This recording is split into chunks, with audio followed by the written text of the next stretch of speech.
Ah, ma chère, as-tu déjà ressenti cette douleur lancinante, celle qui te paralyse et te fait te sentir jetée, comme une âme à la dérive après la trahison féminine?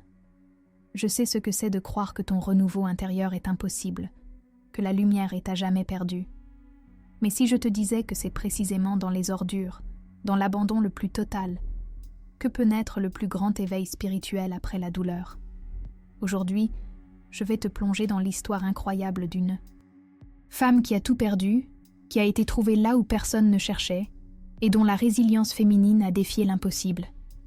Elle a découvert les secrets de la cure émotionnelle, la libération après l'humiliation, et le pouvoir caché du pardon dans les bras d'un homme qui a vu au-delà des apparences. Son parcours est une transformation par la douleur, un véritable témoignage du mysticisme féminin et de la force spirituelle de la femme brisée. Beaucoup d'entre vous nous suivent chaque semaine, mais n'ont pas encore osé franchir le pas de l'abonnement. Rejoignez-nous maintenant pour cette révélation. Tu dois absolument voir cette histoire jusqu'à la fin, car elle contient une vérité si profonde qu'elle pourrait bien changer ta propre vie, te montrant que ton cœur brisé est en réalité la porte d'entrée vers une puissance insoupçonnée. Ah, ma chère, n'as-tu jamais eu l'impression que la vie, dans sa cruauté, te jetait au fond du gouffre, là où la trahison féminine a laissé des blessures béantes et des cicatrices indélébiles? Imaginez cette femme, Éléonore, trouvée là, près d'un chantier, comme un déchet jeté par le vent. Brisée, sans repère, la vie semblait l'avoir abandonnée, la laissant dans un état de confusion où le passé et le présent se confondaient. Mais voyez-vous, c'est souvent dans ces profondeurs que l'univers tisse ses fils les plus surprenants, préparant un renouveau intérieur là où on ne s'attend à rien. C'est là qu'entre en scène Dominique, un homme riche, mystérieux, dont le regard perçant n'a pas vu les ordures, mais l'étincelle de vie qui persistait en elle. Il l'a rescapée, l'a arrachée à l'indifférence du monde et l'a conduite dans sa demeure somptueuse. N'est-ce pas un acte digne d'un mythe, une intervention divine quand tout semble perdu? Cette rencontre n'était pas un hasard, mais un signe, une prémisse des secrets de la cure émotionnelle qui allèrent se révéler, non seulement pour Éléonore, mais aussi, peut-être, pour lui. Éléonore, elle, était désorientée, meurtrie dans sa chair et son âme, terrifiée par l'inconnu, mais vivante. Le choc de l'abandon, la violence de la rue, tout cela avait laissé des marques profondes, mais sa résilience féminine commençait déjà à poindre. La peur était une compagne familière, mais l'instinct de survie, cette force spirituelle de la femme brisée, brûlait encore en elle. C'est dans cet état de vulnérabilité extrême que commence souvent le véritable éveil spirituel après la douleur, quand on n'a plus rien à perdre et tout à redécouvrir. Leur relation a commencé dans le silence, un silence lourd de questions non dites, de peurs inexprimées. Il y avait de la curiosité, bien sûr, chez Dominique, mais surtout un soin mutuel, une attention délicate qui allait bien au-delà de la simple charité. C'était un respect pour l'âme blessée, une reconnaissance de la dignité humaine au-delà des apparences. N'est-ce pas là le premier pas vers la libération après l'humiliation? La reconnaissance que, malgré les chutes, nous méritons d'être vus, d'être aimés. Cette introduction n'est que le prélude d'une histoire bien plus grande, ma chère. Elle nous montre que même dans les abysses de la souffrance, une étincelle de lumière peut jaillir, et que les liens les plus profonds se tissent parfois dans les circonstances les plus inattendues. Éléonore était sur le point de découvrir que sa transformation par la douleur n'était pas une punition, mais une porte vers un destin qu'elle n'aurait jamais osé imaginer. Ma chère, le chemin vers le renouveau intérieur est souvent pavé de petits gestes, de ces attentions délicates qui reconstruisent l'âme après le choc de la trahison féminine. Pour Éléonore, cette femme arrachée aux ordures, chaque instant dans la mention de Dominique, était une parcelle de guérison. Elle fut accueillie avec une douceur inattendue. Des repas chauds pour son corps affamé, des vêtements propres pour envelopper sa dignité retrouvée, et une chambre, un havre de paix, où le silence n'était plus une menace, mais un refuge. Ce n'est pas seulement le corps qui se nourrit, mais aussi l'esprit, n'est-ce pas? Initialement, la méfiance était sa seule amie. Qui aurait pu croire à tant de bonté après une telle chute? Les blessures invisibles, celles laissées par l'humiliation, sont les plus profondes. Mais, lentement, avec une patience infinie, Éléonore commença à se récupérer, physiquement et émotionnellement. La chaleur des draps, la saveur d'un plat, la quiétude de son nouvel environnement étaient autant de baume sur son âme. C'est ainsi que la résilience féminine se manifeste, dans cette capacité à se relever, fragment par fragment, même quand tout semble s'être effondré. Le mystère persistait quant à son identité. Elle se fit appeler Ava, affirmant ne pas se souvenir de son vrai nom. N'est-ce pas souvent le cas, ma chère, quand la douleur est trop grande? On tente d'effacer le passé, de se réinventer, de se créer une nouvelle peau pour masquer les cicatrices. Mais ce non-nom était aussi une protection, un voile sur la profondeur de ses blessures, une façon de se donner le temps de penser son âme avant de se révéler pleinement. C'était une étape cruciale vers la libération après l'humiliation, une première affirmation de sa volonté de se reconstruire. Dominique, avec une sagesse rare, respecta son espace, ce jardin secret où elle commençait à cultiver ses propres fleurs. Il n'y avait pas de pression, pas de questions, insistante, juste une présence silencieuse, une écoute attentive. Et c'est dans ce respect que la connexion émotionnelle se tissa, subtilement, comme un fil d'or invisible entre deux âmes. Ava redécouvrit des petites joies oubliées, des étincelles de bonheur qui lui semblaient en jadis inaccessibles, la mélodie d'une musique, la terre sous ses doigts en jardinant, la liberté d'un pas de danse improvisé. C'est dans ces petits bonheurs que résident les secrets de la cure émotionnelle. Il y eut ce « jardin, ma chère ». Dominique, en observant sa passion pour les fleurs, planta un jardin pour elle, un véritable havre de paix, vibrant de couleurs et de parfums. Ce geste, plus qu'un simple cadeau, était une métaphore puissante. Il recréait pour elle un espace de beauté, un lieu où son amour pour la vie, pour la nature, pouvait de nouveau éclore. C'était un acte d'amour pur, une invitation à son renouveau intérieur, à laisser la nature la guider vers un éveil spirituel après la douleur. Car la nature, voyez-vous, est la plus grande des guérisseuses. Leurs affinités se révélèrent à travers l'art et le silence partagé. Un regard, un sourire, une mélodie jouée au piano, une toile esquissée. Ils n'avaient pas besoin de mots pour se comprendre. Leurs âmes communiquaient dans cette danse mystique du cœur. C'était la manifestation du mysticisme féminin d'Ava qui rencontrait la profondeur d'âme de Dominique. Cette connexion silencieuse était le terreau fertile où allait grandir un amour pur. Un amour qui transcendait les apparences et les conventions sociales. Avec le temps, le sourire d'Eva, jadis timide, éclatait de nouveau, lumineux et sincère. Elle recommença à danser, à laisser son corps s'exprimer avec légèreté, à toucher le piano, faisant résonner des mélodies oubliées. Elle cuisinait, transformant des ingrédients simples en festins de saveurs, un acte de création qui témoignait de sa transformation par la douleur. Max, le chien de la maison, devint son ombre, son compagnon, fidèle, un miroir de la tendresse inconditionnelle qu'elle commençait à se permettre de recevoir.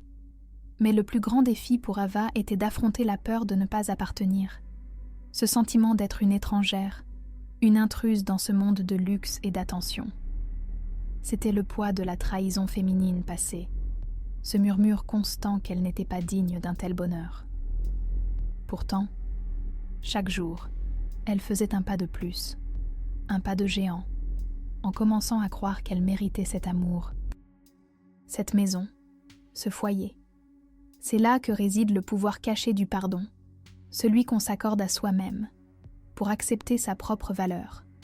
Son parcours est une leçon de force spirituelle de la femme brisée. Éléonore, ou plutôt Ava, était en train de renaître, non pas comme une copie de son passé, mais comme une version plus forte, plus lumineuse d'elle-même.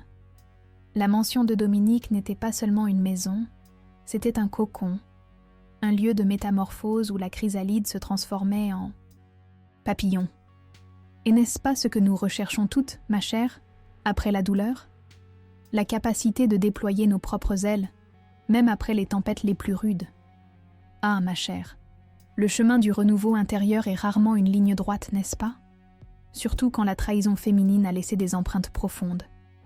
Juste au moment où Éléonore, notre chère Ava, commençait à se sentir en sécurité, à croire en cette nouvelle vie, l'ombre du passé ressurgit. Un homme apparut, clamant être son parent. Une figure venue d'un monde qu'elle tentait désespérément d'oublier. Mais Eva, avec une force nouvelle, nia le connaître.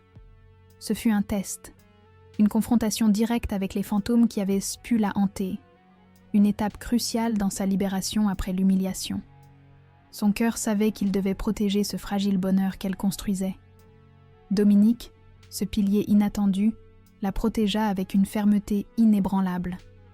Il affirma qu'elle n'appartenait qu'à elle-même, que son passé, quel qu'il soit, ne pouvait la définir ni la revendiquer. N'est-ce pas là le pouvoir caché du pardon dans son expression la plus pure? Le pardon non pas de l'offenseur, mais la capacité de s'affirmer, de se défendre, de ne plus être la victime. Ce geste de Dominique était un rappel que la résilience féminine se fortifie non seulement par la capacité à encaisser les coups, mais aussi par la force de choisir sa propre voie, de tracer son propre destin. Puis vint cette lettre anonyme, menaçante, un souffle froid du passé qui cherchait à la replonger dans ses peurs. Pour une âme qui a connu la transformation par la douleur, la tentation de fuir est immense. Mais Éléonore avait changé. Elle avait trouvé en elle, et dans le regard bienveillant de Dominique, cette force spirituelle de la femme brisée qui l'incitait à rester. Elle a choisi de ne plus fuir, de faire face, de combattre l'obscurité avec la lumière qu'elle avait si durement trouvée. C'est dans ces moments de choix, difficiles que l'on se révèle à soi-même, n'est-ce pas? Cette épreuve, ma chère, n'était pas une punition, mais une initiation, une autre étape de son éveil spirituel après la douleur. Elle la poussait à se confronter à ses démons, à les regarder en face et à leur dire « Je ne suis plus celle que vous avez brisée ». C'est souvent par le conflit que les plus grandes révélations se produisent, quand les masques tombent et que la vérité éclate.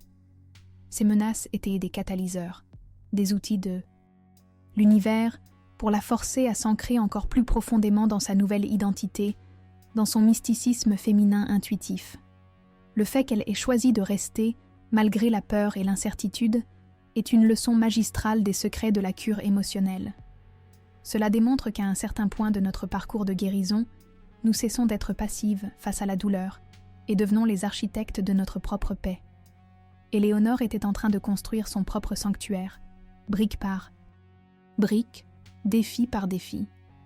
Et sa détermination à rester, à s'affirmer, était la preuve que son cœur, jadis si meurtri par la trahison féminine, était désormais inébranlable. Ah, ma chère, il est des moments dans nos vies où tout bascule, où la lumière transperce enfin les ténèbres, surtout après avoir navigué dans les eaux troubles de la trahison féminine. Pour Éléonore, notre Ava, ce fut l'instant de vérité, le moment où, avec une bravoure inouïe, elle admit enfin son vrai nom et partagea avec Dominique les fragments brisés de son passé, ses souvenirs enfouis, ses traumatismes les plus profonds. C'était un acte de courage immense, une véritable libération après l'humiliation, car se révéler, c'est aussi s'offrir la chance d'être pleinement vu et aimé. Cette confession n'était pas un fardeau, mais un pont. C'était l'ouverture d'un nouveau chapitre, non seulement pour elle, mais pour leur relation. En exposant ses blessures, elle permettait à Dominique de la comprendre au-delà des apparences, d'aimer non seulement la femme qu'elle était devenue, mais aussi celle qu'elle avait été, avec ses cicatrices. N'est-ce pas là le summum du pouvoir caché du pardon? Se pardonner à soi-même son passé, ses erreurs, et permettre à autrui de nous aimer malgré tout. Et puis, le baiser, ma chère. Sous la pluie, ce baiser scella leur nouveau commencement. La pluie, symbole de purification, de renouveau, lavait les résidus du passé, inaugurant une ère de pureté et d'espoir. Ce n'était pas juste un geste romantique, c'était un acte de foi mutuelle, une affirmation de leur connexion spirituelle. C'est dans ces moments d'intimité profonde que l'on ressent le plus intensément le renouveau intérieur, cette sensation que l'univers entier conspire à notre bonheur. La confiance mutuelle, si précieuse, fut établie non seulement par l'affection qu'ils se portaient, mais par la reconnaissance de leurs douleurs et de leurs histoires. Dominique, en écoutant Eva, acceptait la totalité de son être, ses ombres comme ses lumières. Et Ava, en se livrant, acceptait d'être vulnérable, de croire en cet amour qui la guérissait. C'est la quintessence de la résilience féminine, cette capacité à transformer la vulnérabilité en force, à faire de ses blessures le terreau d'une connexion authentique. C'est là que se trouvent les véritables secrets de la cure émotionnelle. Ce moment de Virada, ma chère, est la preuve vivante de la transformation par la douleur. Éléonore n'était plus la femme, perdue et apeurée trouvée au bord de la route. Elle était une femme forte, entière, qui avait trouvé l'amour et la paix en acceptant qui elle était, avec son passé et ses cicatrices. C'était son éveil spirituel après la douleur, une manifestation du mysticisme féminin qui l'avait guidée jusqu'à ce point. Son histoire est un phare, un rappel que même dans les ténèbres les plus profondes, la lumière du véritable amour et de l'acceptation de soi peut nous trouver et nous révéler notre force spirituelle de la femme brisée. Alors, ma chère, après avoir été témoin du voyage d'Éléonore, une question essentielle se pose à vous. Quel fragment de votre propre histoire, quelle blessure de trahison féminine êtes-vous prête à transformer pour enfin connaître votre libération après l'humiliation et votre renouveau intérieur? Partagez vos pensées, vos propres révélations, vos espoirs, ou même vos doutes dans les commentaires ci-dessous. Votre témoignage, votre chemin vers le pouvoir caché du pardon, est une lumière qui peut éclairer celui d'une autre âme qui cherche les secrets de la cure émotionnelle. Si cette histoire a résonné en vous, si elle a touché la force spirituelle de la femme brisée qui sommeille en vous, n'hésitez pas à vous abonner à notre chaîne et à activer cette clochette pour ne manquer aucune de nos prochaines explorations du mysticisme féminin et de la transformation par la douleur. Et pour poursuivre votre éveil spirituel après la douleur, cliquez sur la prochaine vidéo qui s'affiche à l'écran, avec Carigno, cicatrice de l'âme.